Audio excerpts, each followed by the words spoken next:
Hello, it's Deborah from the attic.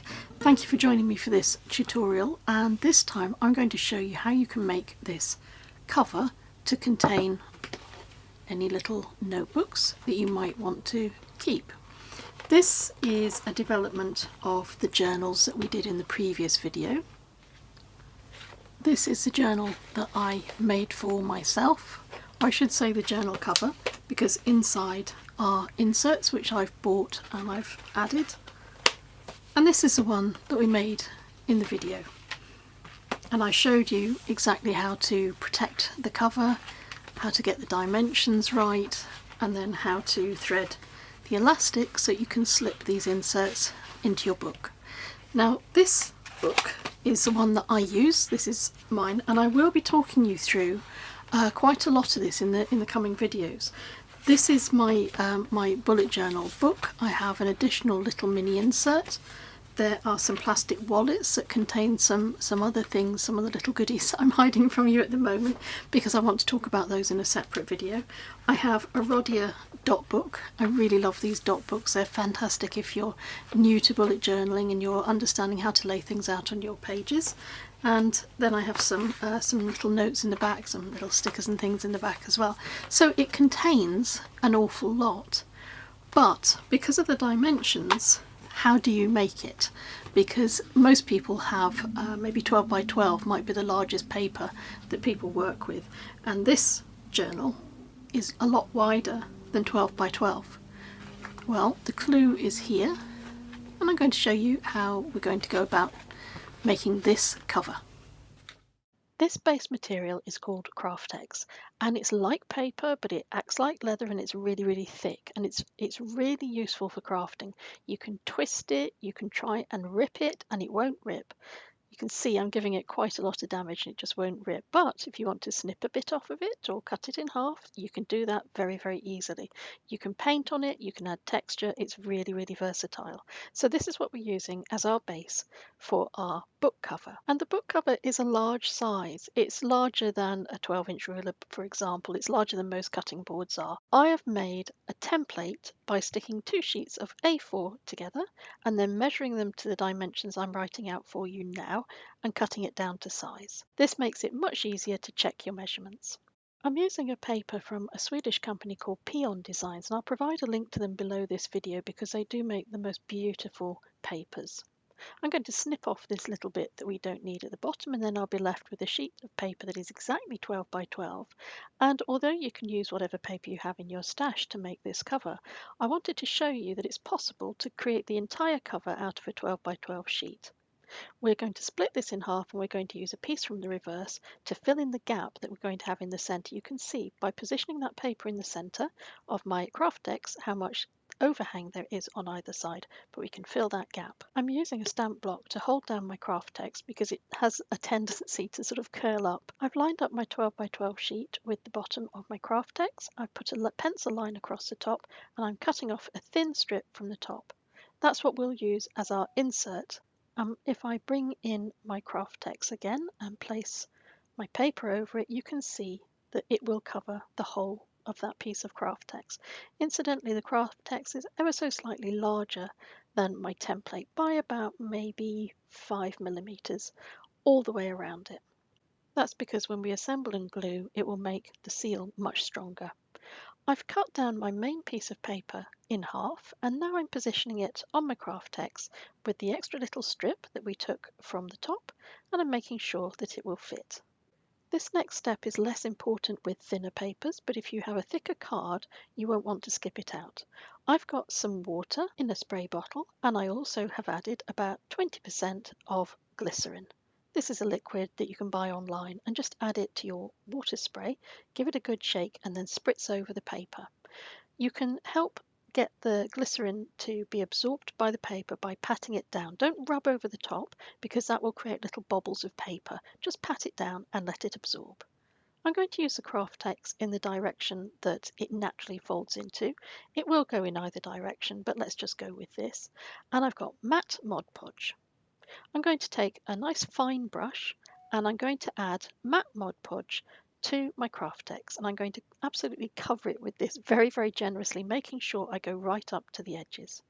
Then I'm going to take one of my pieces of paper, which is now dried after having its glycerin water spray added, and I'm going to glue it down onto my piece of kraft text. Mod Podge is a very forgiving material, and if you need to remove your piece of paper and stick it down again, or if you want to wiggle it about a little bit in the glue and get it into absolutely the right position, Mod Podge gives you the open time to allow you to do this. I'm using a stamp block to help me seal it down so that I don't put my hands all over it. Sometimes your hands are gluey and you don't want them in the way. And I've checked the gap between my two pieces of paper with my ruler, just checking it top and bottom to make sure it's even before I add more Mod Podge to the centre. Finally, I'm going to attach my little strip. I'm going to decide which way up I want it to go because it's ever so slightly different depending on which way up you put it. But now that I've decided, I'm going to glue it down.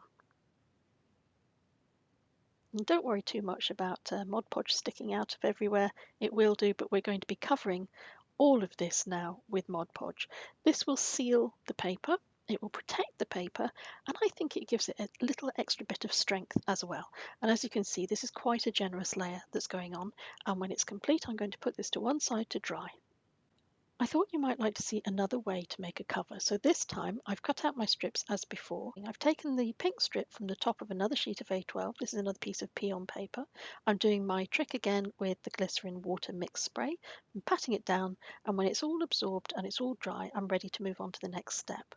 I plan to stitch this pink strip into the two larger side pieces.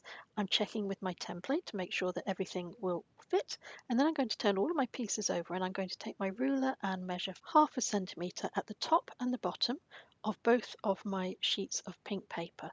This will give me a guideline for where to position my centerpiece. Then I'm going to add a very thin strip of glue down the side, inside where I've added my guideline. It needs to be really thin and really fine because this is going to go through my sewing machine, so I want as little adhesive on there as possible. And you can see how useful those guidelines are in pencil when it comes to matching everything up, and it means that I know everything is square and not too wonky. This has now been through my sewing machine. I've stitched a zigzag so that one side of the zig catches one side of the pink and the other side of the zag catches the patterned paper. With my paper cover prepared, I can add Mod Podge to the inside of my Craftex, and then I can layer the paper cover over the top of it and pat it down very gently to make sure that everything is sealed down, especially around the edges. I can't emphasize that enough. You want those edges to be really, really strong. And I'm using my stamping block again just to make sure I get a really nice even seal all over my cover. And now I'm going to add a generous layer of Mod Podge to seal the outside. And when that's covered, I'll put it to one side to dry. Our original cover that we started working on has had about an hour to dry off, and now I'm going to add a second layer of Mod Podge. I like adding a second layer, it's a sort of extra protection, and although I'm a really impatient crafter, I think this is a step that's worth doing. Both of our covers now have had 2 coats of Mod Podge and they have both dried. So I'm going to show you how we can cut out the exact dimensions of the cover. And I'm going to use my paper template. I'm going to position it on my cover and I'm going to make sure that everything is square. And then I'm going to take my pencil and I'm going to add a pencil line around the outside of my template. You can cut this many ways. You can use scissors, but I'm going to use a scalpel blade. And I'm not going to cut it on the mat that you see underneath here. I'm going to use this mat. This is my cutting mat, not the one underneath it. And I'm going to position this on the angle because that will give me the longest length for cutting this. As I said, these covers are slightly larger than everything that you will have. And so these are little cheats that I've found to make it easier. I've got some paper, just some waste paper, under my ruler because this is a metal ruler with metal edges and it will protect my cover from getting any lines impressed onto it. I've taken my scalpel blade and I've just run it along the top of my cover. I don't want to add a lot of pressure. It's just a repeated action and that will give you a lovely smooth finish. And now I'm going to go around and cut all the rest of the sides of my cover. And this is it when it's been all cut out. You can see it's bending in all the ways I don't want it to, but that's easy to solve. I'm just going to roll it up and hold it in place with a few clips. And then when I unroll it, it's got a lovely curve on it running in exactly the right direction we want for our cover. Now we need to add the holes and we need to do some measurements. Now on my template I've already marked out where the holes and everything are, so when I make 91,100,000 of these it's much quicker for me to use my template rather than measure every time. But when you're doing this for the first time, these are the dimensions you need. The most important is a centre line measured in at 178 mm from the side. And then either side of that centre line at the top, you want to measure down 8 mm, and then you want to measure 8 mm to the right and 8 mm to the left of your centre line. And where these lines all intersect is where you will be poking a little hole.